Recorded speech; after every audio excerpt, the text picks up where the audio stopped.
అందరికీ నమస్కారాలు. ఇప్పుడే కేశవ్ గారు వాస్తవాలన్నీ కూడా డాక్యుమెంటరీ ఎవిడెన్స్ సహా వారు ఎక్స్ప్లెయిన్ చేశారు. అదే మరి మాధవ్ గారు డిప్యూటీ సీఎం గారు మాట్లాడబడి చాలా స్పష్టంగా డీటెయిల్స్ అని చెప్పారు. ఇది ప్రజల మనోభావాలకు సంబంధించిన విషయం. ఈరోజు ఒకసారి ఆలోచిస్తే నాకు వెంకటేశ్వర స్వామితో ఒక విధంగా మా ఇంటి కులదైవం. అంతేకాకుండా నేను చిన్నప్పటి నుంచి మా ఊరు నుంచి లేకపోతే మా ఇంటి దగ్గర నుంచి వెంకటేశ్వర స్వామి నామాలు మంగాపురం ద్వారా కనపడుస్తూ ఉంటాయి. అది చూసినప్పుడంతా ఆ భక్తిభావం కానీ ఆయన యొక్క ప్రభావం రీఇన్ఫోర్స్ అవుతూ వచ్చేది. మేము చిన్నప్పుడు బ్రహ్మోత్సవాల సందర్భంలో శనివారం వస్తే ఒక్క పొద్దులుండి మొక్కులు చెల్లించుకున్న తర్వాతనే భోంచేసి సాంప్రదాయ ప్రకారం పెరిగాం. ప్రతి సంవత్సరం పరీక్షలు రాసిన తర్వాత దేవుని దగ్గరికి నడిచిపోయి అక్కడి నుంచి మళ్ళీ నడిచి తిరుపతికి వచ్చేవాళ్ళం. ఈ దారిలో పోయి ఆ దారిలో వచ్చేవాళ్ళం. అలాంటిది ఇటీవల కాలంలో కొన్ని అపచారాలు జరిగే పరిస్థితి వచ్చింది. నేను ముఖ్యమంత్రిగా ఎప్పుడు ఏది కూడా వైలేట్ చేయకుండా ఒక పద్ధతి ప్రకారం వెళ్తూ వచ్చాను. 2003లో నా మీద హత్యా ప్రయత్నం జరిగింది.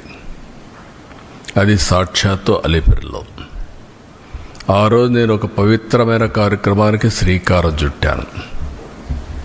అది ప్రాణదానం, కార్పస్ అభివృద్ధి చేయడానికి సిమ్స్లో ప్రారంభించి ఆ రోజే ఆనాటి చైర్మన్ టీటీడీ ఆదికేశులు గారు 1 కోటి రూపాయలు ఫస్ట్ విరాళం ఇస్తే దాన్ని అక్నాలెడ్జ్ చేసి అనౌన్స్ చేసి కొండపై పోయేటప్పుడు దగ్గర 23-24 క్లేమోర్ మైన్స్ నా మీద ప్రయోగించడం, కొన్ని క్లేమోర్ మైన్స్ వచ్చి నా కారు కొట్టడం. ఆ రోజు కూడా ఒక పవిత్రమైన రోజు అది. ఎందుకంటే బ్రహ్మోత్సవ సందర్భంగా ప్రభుత్వ లాంఛనాలు దేవునికి ఇచ్చే సందర్భం. అక్కడి నుంచి మామూలుగా అయితే బతికే సమస్య లేదు.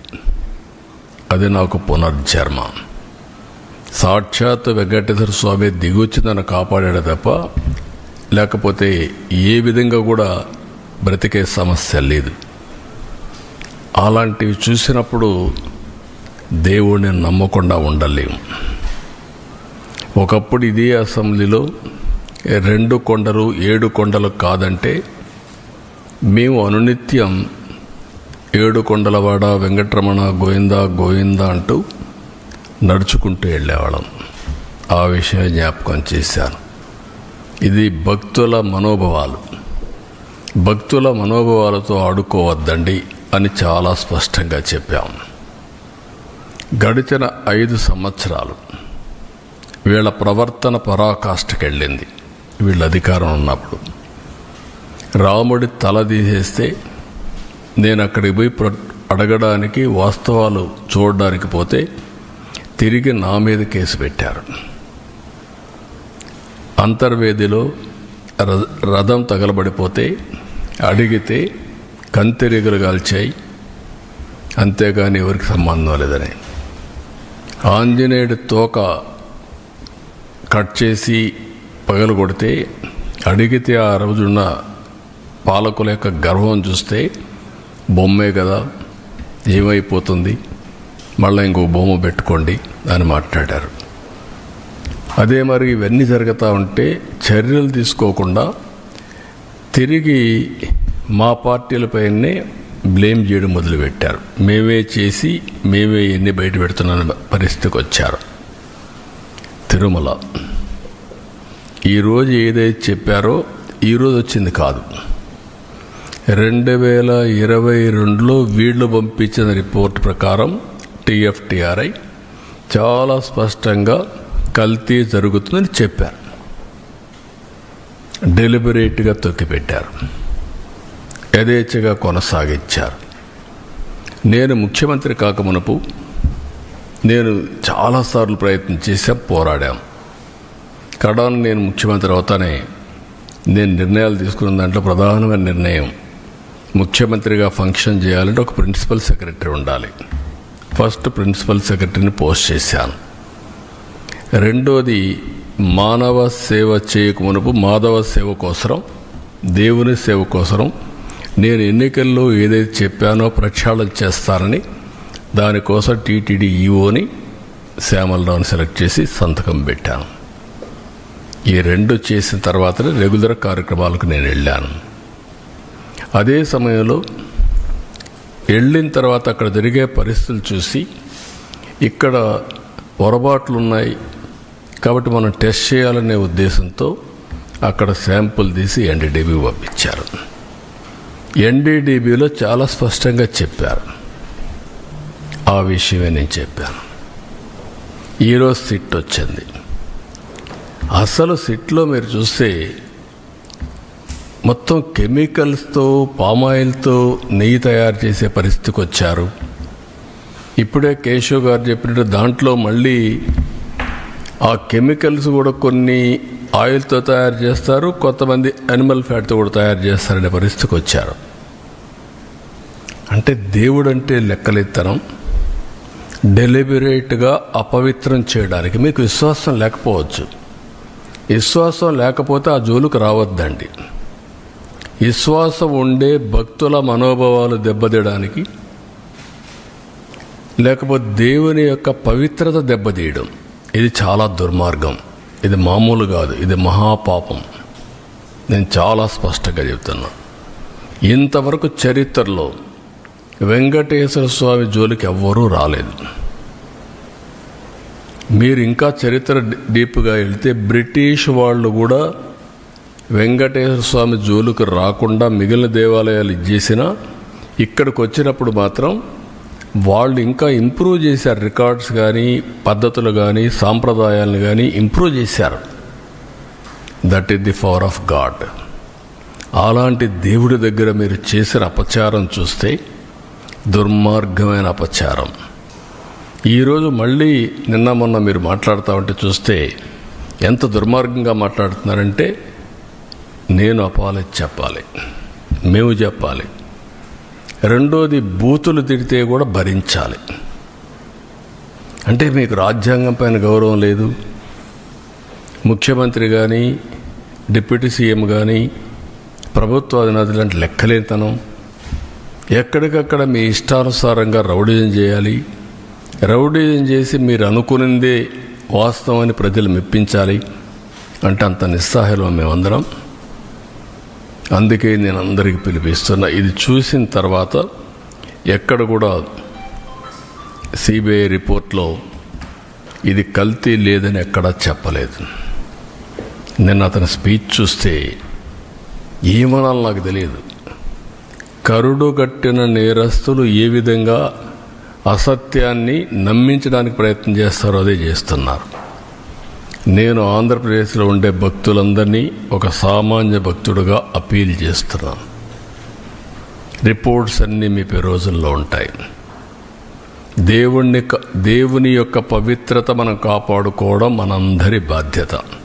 ఫండమెంటల్గా ప్రతి ఒక్కరు, విశ్వాసం ఉండే ప్రతి ఒక్కరూ దేవుణ్ణి దర్శనం చేసుకోవడమే కాదు, దేవునికి అపచారం జరిగినప్పుడు, అపవిత్రం జరిగినప్పుడు ఎవరైనా సరే ముక్త కంఠంతో ఖండించాల్సిన బాధ్యత మనపైన ఉంది.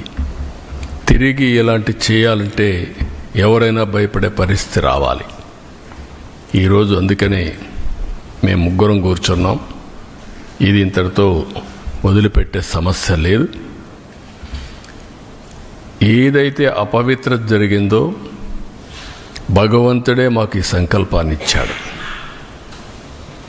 భగవంతుడు కూడా ఒక్కొక్కసారి ఆయనకు నచ్చిన విధానం ద్వారా, వ్యక్తుల ద్వారా ప్రజల్ని సమాయత్తం చేస్తారు. అందుకే మాకు బాధ్యత అప్పచెప్పారు. ఇది దేవుని కార్యక్రమం కింద తీసుకుంటున్నాం, పవిత్రమైన కార్యక్రమం తీసుకుంటున్నాం. ఆ రోజు నాకు ప్రాణభిక్ష పెట్టా అంటే ఆయనే పెట్టాడు. నిన్న ఇన్ని కోట్ల మంది భక్తులు ప్రాణాలు పోగొట్టకుండా కాపాడుకున్నారంటే కెమికల్స్ కలిపినటువంటి ప్రసాదం లడ్డూకు ఒక ప్రసక్తి ఉంది. వెంకటేశ్వర స్వామి ప్రసాదం ఎన్నో దేవాలయాల్లో ఎంతోమంది కూడా ప్రయత్నం చేశారు దీన్ని రిప్లికేట్ చేయాలని, ఎవ్వరూ చేయలేకపోయారు. అది వెంకటేశ్వర స్వామికి ఉండే ప్రత్యేకత. అది ఒక్క తిరుమలలో తయారు చేసిన లడ్డు ప్రసాదాలు అక్కడికే పరిమితం తప్ప ఎవ్వరు కూడా రిప్లికేట్ చేయలేరు. ఒకవేళ రెసిపీ తీసుకపోవచ్చు, కానీ అందులో వచ్చే ఇది మాత్రం ఆ టేస్ట్ కానీ ఆ పవిత్రత కానీ ఎక్కడ రావు. ఈ విషయం గుర్తుపెట్టుకోవాల్సిన అవసరం ఉంది. కానీ ఈ 5 ఏళ్లలో మీరు చూస్తే లడ్డు తినాలంటే భక్తులు భయపడ్డారు. తిరుమలకు రావాలంటే భక్తులు సందేహించే పరిస్థితికి వచ్చారు. లేదు, అక్కడికి పోతే ఈ అపవిత్రత మేము భరించలేము, ఇవన్నీ చూస్తే మానసికంగా మేము ఏమాత్రం కూడా ఉపేక్షించలేము అనే పరిస్థితికి వచ్చారంటే ఎంత అపవిత్రత జరిగిందో మీరు ఒక్కసారి గుర్తుపెట్టుకోవాల్సిన అవసరం ఉంది. ఇన్ని కార్యక్రమాలు చేసి మళ్ళీ ఈరోజు ఎదురు దాడి చేసే పరిస్థితికి వస్తున్నారు. అంటే దీన్ని కూడా డైవర్ట్ చేయడానికి ఎప్పుడు కూడా నేరస్తులు చేసే పరిస్థితి ఏంటంటే ఒక ఇష్యూ వస్తుంది, దాన్ని డైవర్ట్ చేయాలి, దాన్ని డైవర్ట్ చేయడం, లేకపోతే ఏదో ఒక విధంగా దాన్ని స్తంభింపజేయడం. ఇది ఒక పద్ధతి ప్రకారం పెట్టుకొని చేస్తున్నారు. ఇది మంచి పద్ధతి కాదు. మళ్ళీ అపీల్ చేస్తున్నా రాష్ట్రంలో ఉండే ప్రజలందరినీ, మేము ఒక సాధారణ భక్తులుగా ప్రతి ఒక్కరికి తెలియజేసే బాధ్యత మాది. బాధ్యతలో ఉండే ప్రభుత్వంగా ఇలాంటి తిరిగి జరగకుండా పవిత్రతను కాపాడడానికి ఏ చర్యలు తీసుకోవాలని అన్ని చర్యలు తీసుకున్నాం, ఇంకా తీసుకుంటాం. అదే మరి దోషులను కూడా అన్ని విధాలా శిక్షించడానికి అన్ని చర్యలు తీసుకొని ముందుకు పోతాం. ఇది బ్రీఫ్గా.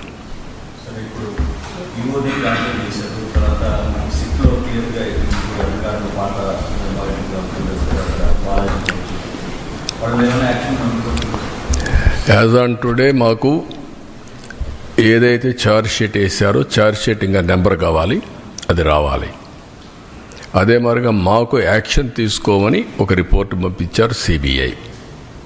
వీళ్ళందరిపైన అడ్మినిస్ట్రేటివ్ యాక్షన్స్ తీసుకోమని పంపించారు. అందుకే 1 మ్యాన్ కమిటీ ఒకటేసి మొత్తం అనలైజ్ చేసి ఎక్కడెక్కడ ల్యాబ్సెస్ ఉన్నాయి ఆ ల్యాబ్సెస్ అన్ని అధ్యయనం చేసి యాక్షన్ స్టార్ట్ చేస్తాం. అవసరమైతే కోర్టులో కూడా ఇంకా ఏదైనా అడిషనల్ ఇన్ఫర్మేషన్ ఉంటే సబ్మిట్ చేస్తాం.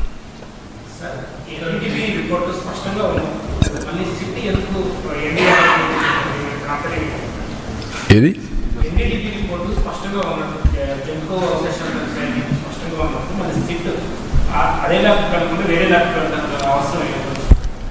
ఏదేమైనా ఆ ల్యాబ్కు పోయినా ఏ ల్యాబ్కు పోయినా ఒక్కొక్కసారి ఒక్కొక్కరికి ఆ lab report as on today ఇచ్చిన రిపోర్ట్లో కూడా మీరు చూస్తే ఏమన్నారు, మేము పూర్తిగా రూల్ అవుట్ చేయడం లేదు, కానీ మాకు ఆ టెక్నాలజీ లేదు, ఇది కమర్షియల్ కాదు, మేము ఇంటర్నల్ హౌస్లో డెవలప్ చేసుకుని దాని ప్రకారం రిపోర్ట్ ఇస్తున్నాం చాలా స్పష్టంగా చెప్పారు. థర్డ్ పార్టీ రెఫరెన్స్ కూడా చేయమని కూడా చెప్పారు. అప్పుడు చెప్పినప్పుడు where is the question? First report confirm చేశారు, ఏ రిపోర్ట్లో చూస్తే చేశారు. నేను ఒకటి అడుగుతున్నా, అసత్యాలు అబద్ధాలు చెప్పే వ్యక్తుల్ని 2022లో రిపోర్ట్ వచ్చిందా లేదా? ఎందుకు తొక్కి పెట్టారని అడుగుతున్నా. ఆ రోజు మీరు కానీ యాక్షన్ తీసుకొని ఉంటే తెలుసో తెలియకో తప్పు జరిగిందని సమర్థించుకునే అవకాశం ఉంది. కానీ మీరు డెలిబరేట్గా చేశారు కాబట్టి, డెలిబరేట్గా చేయాలనుకున్నారు కాబట్టి అది తొక్కపెట్టి మీరు ముందుకెళ్ళారు. అందులో కూడా మళ్ళీ ఆనాటి చైర్మన్ పిఏకి డబ్బులు ఇచ్చారు, 4,68,00,000 ఇచ్చారు. అంటే ఏమనుకుంటున్నారు మీరు? బుకాయిస్తే ఇదైపోతుందని. ఇంకా రేపు రాబోయే రోజుల్లో ఆ రిపోర్ట్లని చదివితే ఇంకా చాలా విషయాలు వస్తాయి. టీటీడీ బోర్డు చైర్మన్కి తెలిసే జరిగింది. మెంబర్లంతా కూడా ఎవరంటే వాళ్ళు పోయి కూర్చొని వీళ్ళ మనుషులకు పెట్టుకొని పర్చేస్ కమిటీలో నిర్ణయాలు చేస్తారు, వాళ్ళే ఈరోజు ఎదురుదాడి చేస్తారు. ఇది మంచి పద్ధతి కాదు. అంటే మీరు దౌర్జన్యం చేస్తేనో లేకుంటే రౌడీజం చేస్తేనో ఇక్కడ మీ ఆటలు సాగుతాయనుకుంటే ఆ రోజులు అయిపోయినాయి. మీరే చూశారు ఈరోజు రాష్ట్రంలో. ఆ రోజు ముఖ్యమంత్రిగా నేనే ఉన్నాను. వివేకానంద రెడ్డి మర్డర్ చేసిన నెక్స్ట్ డే కత్తి నా చేతిలో పెట్టారు. ఇప్పుడు అదే చేయాలనుకుంటున్నారు. మంచి పద్ధతి కాదు. అది కూడా మీరు పెట్టుకుని దేవునితో పెట్టుకున్నారు. నాతోనే కాదు, దేవునితో పెట్టుకోవడం మంచిది కాదు. ఇది ప్రతి ఒక్కరు కూడా మక్కాకు పోవాలని ముస్లిమ్స్ అనుకుంటారు, దారుసలాముకు పోవాలని, జెరూసలాముకు పోవాలని క్రిస్టియన్స్ అనుకుంటారు. అదే సమయంలో తిరుపతికి వచ్చి దర్శనం చేసుకోవాలని హిందువులు కోరుకుంటారు. ఒకసారి కాదు, ఎన్నిసార్లు వీలైతే అన్నిసార్లు వస్తే అంత మోక్షం వస్తుందని, అదే మరి వాళ్ళ జీవితానికి విముక్తి వస్తుందని కోరుకుంటారు. అలాంటి పవిత్రమైన వెంకటేశ్వర స్వామితో పెట్టుకోవడం మంచిది కాదు. నేను ఎప్పుడూ నమ్ముతాను, కలియుగ దేవుడు వెంకటేశ్వర స్వామి, ప్రజల్ని కాపాడేది వెంకటేశ్వర స్వామి. మనకి ఏ సమస్యలున్నా మనం ఆయన మొక్కొని ఆయన మీద భారం వేసి పనిచేస్తాం.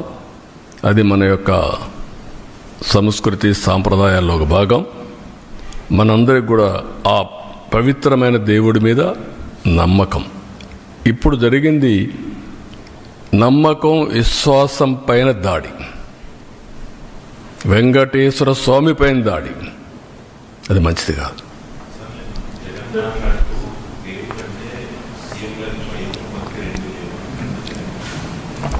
ఆయనకు వెంకటేశ్వర స్వామి మీద భక్తి ఉంటే మొన్న తిరుపతికి వచ్చాడు కదా, నేనేం చెప్పాను? మీరు డిక్లరేషన్ పైన సంతకం పెట్టండి. అది వెంకటేశ్వర స్వామి టీటీడీ సాంప్రదాయాలు. అబ్దుల్ కలాం పెట్టాడు కదా, పెట్టి దర్శనం చేసుకున్నాడు కదా, ఆయనకు నమ్మకం ఉంది కదా, నువ్వు ఎందుకు పెట్టలా? ఎందుకు రాలా? Can you answer this? అంటే నువ్వు ఒక మతస్థుడు కావచ్చు, తప్పులేదు. వెంకటేశ్వర స్వామి దగ్గరికి రావడానికి ఎవరైనా సరే అన్య మతస్థులు నమ్మకం ఉందని సంతకం పెట్టాలి, డిక్లరేషన్ ఇవ్వాలి. నేను దర్శనం చేసుకోవచ్చు. ఎందుకు రాలేదు? అంటే ఇప్పటి వరకు నువ్వు చేసిందంతా ఇవే కదా. వెంకటేశ్వర స్వామి నాకు ప్రాణభిక్ష పెడితే నాకు నమ్మకం లేదు, నువ్వు మాట్లాడతావా? అంటే ఏంటి? ఎక్కడికి పోతున్నారు మీరు? ఒక హద్దు, ఒక లిమిటేషన్స్ ఉంటాయి. బియాండ్ లిమిటేషన్స్ ఏం చెప్పినా ప్రజలు నమ్ముతారు, ఏం చేసినా నా ఇష్టం, అది కుదరదు. ఆ విషయం వీళ్ళు గుర్తుపెట్టుకోవాలి. అంటే దేవుని పవిత్రత కూడా కాపాడలేని అసమర్థులం కాదు మేము. నేను I'm very clear in this.